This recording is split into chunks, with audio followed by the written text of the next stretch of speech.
Hi friends, ಎಲ್ರಿಗೂ ನಮಸ್ತೆ. ಇವತ್ತಿನ ವಿಡಿಯೋದಲ್ಲಿ ನಾನು ಬಾಳೆಹಣ್ಣು ಹಾಗೆ ಚಾಕ್ಲೇಟ್ನ ಐಸ್ ಕ್ರೀಮ್ ಹೇಗೆ ಮಾಡೋದು ಅಂತ ಹೇಳಿಕೊಡ್ತಾ ಇದ್ದೀನಿ. ಇದು ಬನಾನಾ ಚಾಕ್ಲೇಟ್ ಐಸ್ ಕ್ರೀಮ್. ನಾವು ಕ್ವಿಕ್ಕಾಗಿ ಮಾಡ್ಬೋದು. ಇದರಲ್ಲಿ 2 ಟೈಪ್ ಇದು ಪಾಪ್ಸಿಕಲ್ ಇದೆ, ಒಂದು ಬನಾನಾ ಹಾಗೆ ಬನಾನಾ ಚಾಕ್ಲೇಟ್ ಐಸ್ ಕ್ರೀಮ್. ಮೊದಲಿಗೆ ನಾನಿಲ್ಲಿ 3 ಬಾಳೆಹಣ್ಣು ತೆಗೊಂಡಿದ್ದೇನೆ. ಹಣ್ಣಾದ ಬಾಳೆಹಣ್ಣು ತೆಗೊಂಡಿದ್ದೇನೆ. ಅದು ತುಂಬ ಸ್ವೀಟ್ ಆಗಿರುತ್ತಲ್ವ, ಅದನ್ನು ಸಣ್ಣ ಸಣ್ಣ ಈ ಥರ ಕಟ್ ಮಾಡಬೇಕು.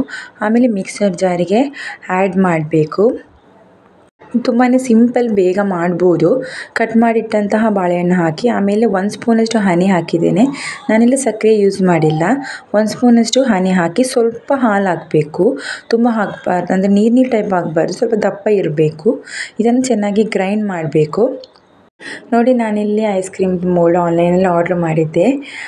ಇದೇ ಮೋಲ್ಡಲ್ಲಿ ನಾವೇನು ಗ್ರೈಂಡ್ ಮಾಡಿಟ್ಟಿದ್ವಲ್ವ ಅದನ್ನೇ ಹಾಕಬೇಕು.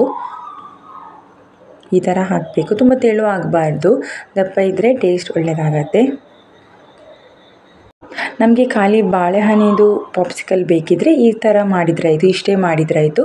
Banana with chocolate ice cream ಆದರೆ ನೆಕ್ಸ್ಟ್ ಚಾಕ್ಲೇಟ್ ಸಿರಪ್ ಮಾಡಲಿಕ್ಕಿದೆ, ನಾನು ಹೇಳ್ತೀನಿ. ನೋಡಿ, ಈ ಥರ ಹಾಕಿ ಆದಮೇಲೆ ಅದನ್ನು ಮುಚ್ಚಿ ಫ್ರೀಝರಲ್ಲಿ ಇಡಬೇಕು.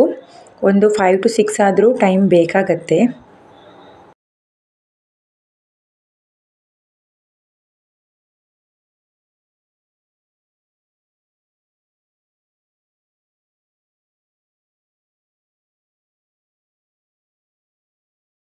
ಐದರಿಂದ 6 ಗಂಟೆ ಅಥವಾ 6ರಿಂದ 7 ಗಂಟೆ ತನಕ ನಾವು ಫ್ರೀಝರಲ್ಲಿ ಇಡಬೇಕು. ನೋಡಿ, ನಾನಿಲ್ಲಿ ಡೈರಿ ಮಿಲ್ಕ್ನವದು ರೋಸ್ಟ್ ಆಲ್ಮಂಡ್ ಆ ಚಾಕ್ಲೇಟ್ ತೆಗೊಂಡಿದ್ದೇನೆ, ಹಾಗೆ ಗ್ಯಾಲಕ್ಸಿ ಚಾಕ್ಲೇಟ್ ತೆಗೊಂಡಿದ್ದೇನೆ.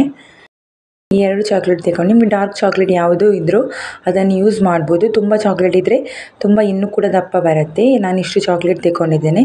ಇದನ್ನು ಒಂದು ಬಿಸಿ ನೀರು ನಾವು ಬಿಸಿ ಮಾಡಲಿಕ್ಕೆ ಇಡುವಾಗ ಅದರ ಮೇಲೆ ಇಟ್ಟಿದ್ದೆ.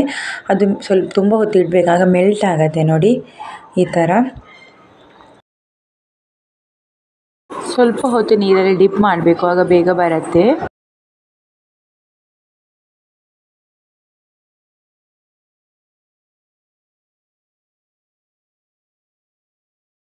ನೋಡಿ, ಇದು ಆಪ್ಷನಲ್, ಬೇಕಿದ್ದರೆ ಹಾಕ್ಬೋದು. ನಾನು ಒಂದು 5 ಬಾದಾಮನ್ನು ಕಟ್ ಮಾಡಿ ಒಂದು ಗ್ಲಾಸಿಗೆ ಹಾಕಿದ್ದೇನೆ. ಆಮೇಲೆ ನಮ್ಮ ಚಾಕ್ಲೇಟ್ ಸಿರಪ್ ಮಾಡಿದ್ವಲ್ಲ ಅದನ್ನು ಹಾಕಬೇಕು. ಆಮೇಲೆ ಚೆನ್ನಾಗಿ ಮಿಕ್ಸ್ ಮಾಡಬೇಕು. ಚಾಕ್ಲೇಟ್ ಜಾಸ್ತಿ ಇದ್ದರೆ ಜಾಸ್ತಿ ಕೂಡ ಸಿರಪ್ಗೆ ಆ್ಯಡ್ ಮಾಡ್ಬೋದು.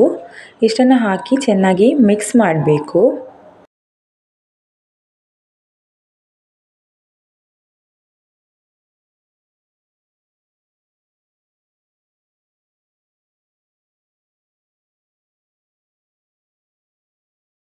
ನೋಡಿ, ಈಗ ಬನಾನಾ ಐಸ್ ಕ್ರೀಮ್ ಇದು ಕೂಡ ಟೇಸ್ಟ್ ಆಗಿರುತ್ತೆ.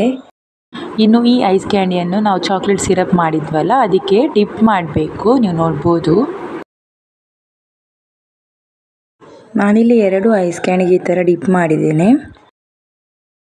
ಗ್ಯಾಲಕ್ಸಿ ಚಾಕ್ಲೇಟ್ನ ಒಳಗೆ ಈ ಥರ ಬಬಲ್ಸ್ ಟೈಪಲ್ಲಿದೆ, ಅದು ಹಾಗಾಗಿ ಅದು ಆ ಥರ ಕಾಣ್ತಾ ಇದೆ. ಹಾಗೆ ಬಾದಾಮ್ ಕೂಡ ಆ್ಯಡ್ ಮಾಡಿದ್ವಲ್ಲ ಅದು ಕೂಡ. ನಾನಿಲ್ಲಿ 2 ಐಸ್ ಕ್ಯಾಂಡ್ಗೆ ಈ ಥರ ಚಾಕ್ಲೇಟ್ ಸಿರಪ್ ಆ್ಯಡ್ ಮಾಡಿದ್ದೇನೆ.